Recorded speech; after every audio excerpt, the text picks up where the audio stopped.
A ton of stuff was revealed about Age of Empires and Age of Mythology today. So yeah, there was a big showcase, a big presentation today that gave news on a whole bunch of different stuff within the Age of Empires universe. And if you are new to the whole Age of Empires thing, well, let me tell you, there is a lot to unpack. It probably isn't the most approachable series. I mean, just to start it off with some confusing stats here, the most popular one in the series and my personal favorite is Age of Empires 2, and then right below that in popularity is Age of Empires 4, and then right below that in popularity is Age of Empires 3, and then Age of Empires 1 is just like a dead game, I think. So if you're not confused already, yeah, the whole Age of Empires series is owned by Microsoft, and it is a very good series, a very popular series. A lot of people love it. It's a real-time strategy game, so you're controlling an army. And so yeah, like I said, there was a big presentation today. Stuff was revealed for all three of those games that I mentioned, so Age of Empires 2, 3, and 4. I think it looked like pretty cool stuff. Age of Empires 2 is getting a campaign DLC. It is called Victors and Vanquished. Looks like it is by a pretty respected modder, actually. I think that's pretty cool. It's going to have 19 different campaign scenarios, so it's definitely a lot of DLC. And then some other stuff was revealed about Age of Empires 4 and 3. Not as much, though, which rightfully so. Those games are not as popular. Now, Age of Empires Mobile was also revealed. I think they had kind of talked about this a little bit before, but they showed it off a lot. That was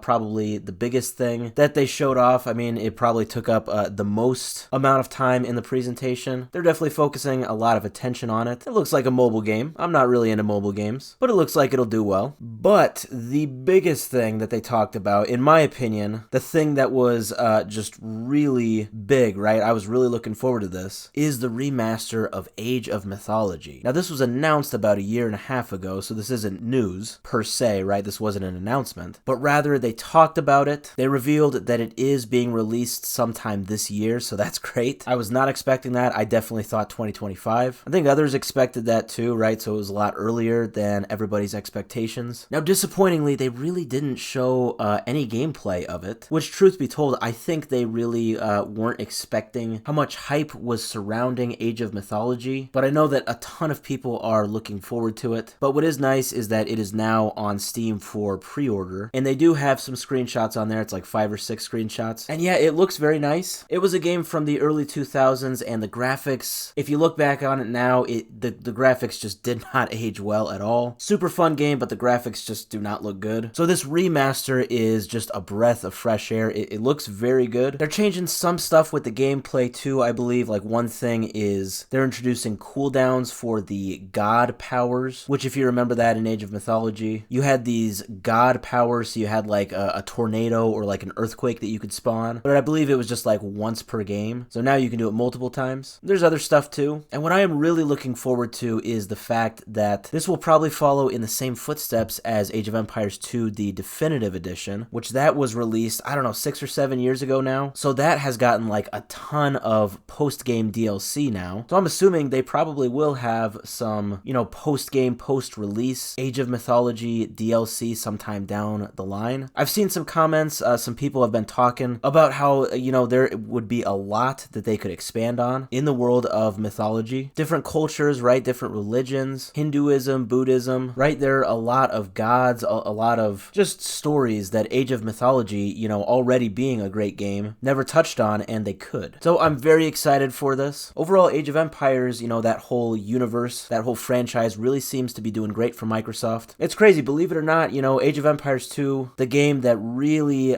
made them popular, it came out in 1999, and it started out as a cereal box video game. I'm not kidding, like literally a game that you got in a cereal box, which apparently the creators, Ensemble Studios, missed the memo that those kind of games don't have to be good, because Age of Empires 2 is just fantastic. I think everybody's got like at least one real-time strategy game that they are just really into, or at least were into at some point. Age of Empires 2 is definitely the one for me, but Age of Mythology is definitely right up there. I and many others now cannot wait for Age of Mythology Retold to come out sometime this year, but I especially can't wait to see what they do with it after the release. I think there's a lot of DLC, a lot of ideas that they could really implement.